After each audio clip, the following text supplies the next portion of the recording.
When you sign an agreement, you do not sign as a colony, you sign as a nation.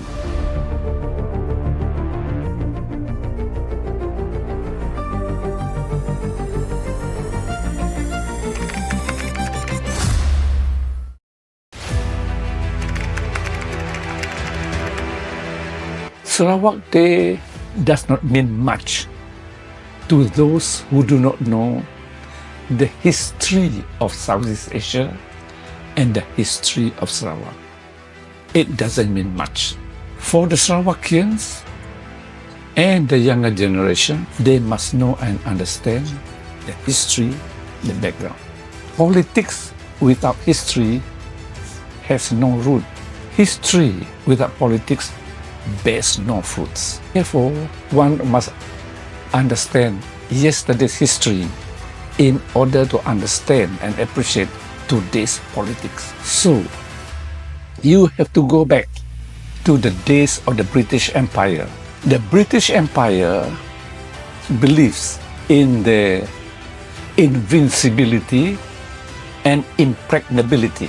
There are two sayings: the empire in which the sun never sets, and Britannia rules the waves. So the empire goes on forever.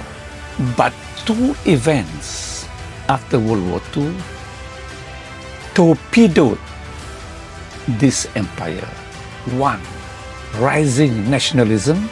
Two, the spread of global communism. When Lord George Curzon was Viceroy to India, he saw nationalism coming up, the rise of nationalism, the rising tide of nationalism against British rule, that the British flags will no longer flutter in the capitals of the world. Then he was succeeded by Lord Louis Mountbatten, Viceroy to India. By that time, India was fighting for independence under Mahatma Gandhi and Pandit Jawaharlal Nehru. You have the creation of Pakistan under Muhammad Ali Jinnah. Indonesia got its independence from the Dutch. So you have the independence of British colonies in Malaya, Singapore, and Borneo territories. With independence comes the communist threat, and there was every danger that these independent countries will become communists. So the British helped these newly independent countries to deal with communists. I want to emphasize one point to the people of Sarawak, people of Malaysia, and the young generation. None of the colonies liberated each other or one another. In short, Malaya did not liberate Sarawak because each of this colony had its own problem. You have communist insurgency in Malaya led by Chin Peng. The British dispatched Lord Gerald Templer to quell the communist agency.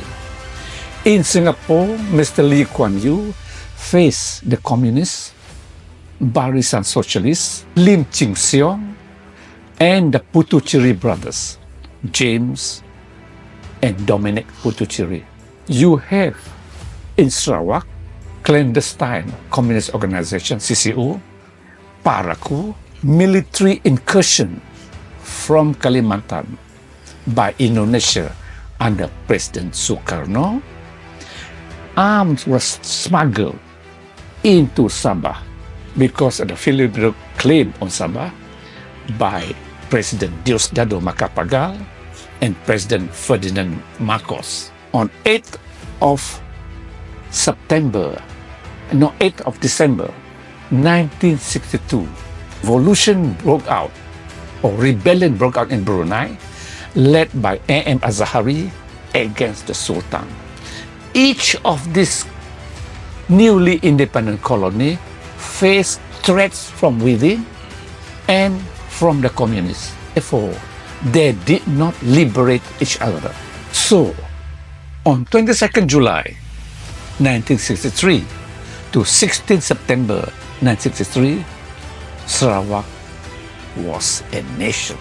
What does that mean? It means a defined territory with a landmass, continental shelf, seabed, subsoil, the sea, and the airspace. You have that as a nation. A government, permanent population, not migratory, institution, head of state, system of laws. In short, the Sarawakians are a definitive people. That is what it means by a nation.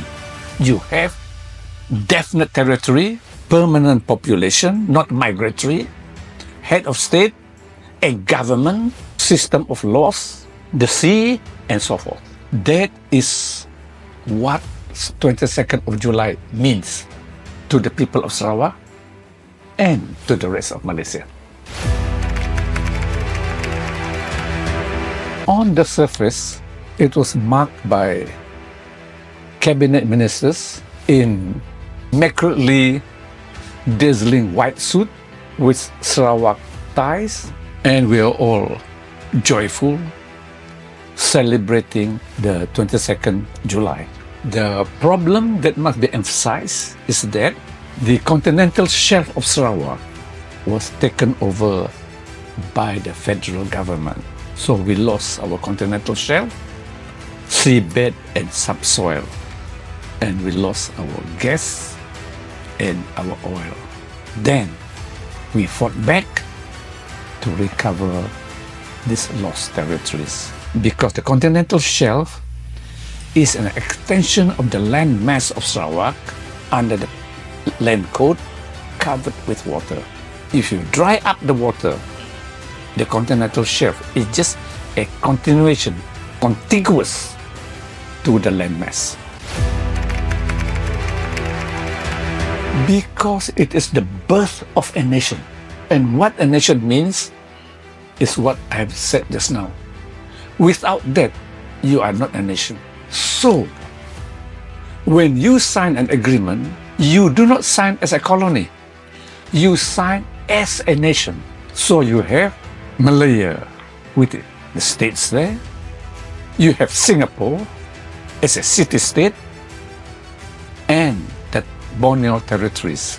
So Sarawak was a nation at the material time when the Malaysia Agreement was signed.